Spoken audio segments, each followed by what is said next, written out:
नांदेड शहरातील वैद्य रुग्णालय येथे दिनांक 27 नोव्हेंबर रोजी ज्येष्ठ नागरिकांसाठी मोफत BCG लसीकरण शिबिराचे आयोजन करण्यात आले होते। या शिबिराचे उद्घाटन डॉक्टर बदिउद्दीन यांच्या हस्ते करण्यात आले। यावेळी उपस्थित डॉक्टरांचा डॉक्टर हंसराज वदी यांनी सत्कार केला। त्यानंतर डॉक्टर बदिउद्दीन, डॉक्टर हनुमंत रिठे यांनी उपस्थित ज्येष्ठ नागरिकांना BCG लसीकरणविषयी मार्गदर्शन केले।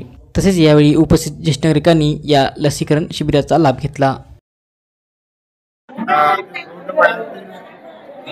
नागरिकांना क्षयरोग होऊ नये म्हणून आपण या ठिकाणी अडल्ट BCG व्हॅक्सिनेशनचं आपण आयोजन केलेलं आहे। ही क्षयरोगासारख्या दुर्धर आजाराचे जे काही जीवाणू आपल्या शरीरात जातात त्याच्या विरुद्ध लढण्याची प्रतिकारशक्ती निर्माण या BCG व्हॅक्सिनेशनमुळे होते।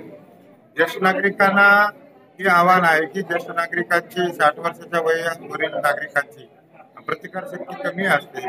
अशा नागरिकांना क्षयरोग होण्याचा जास्त धोका असतो, म्हणून अशा नागरिकांनी ही लस आवर्जून घ्यावी असं आम्ही त्यांना आग्रह करतो, विनंती करतो।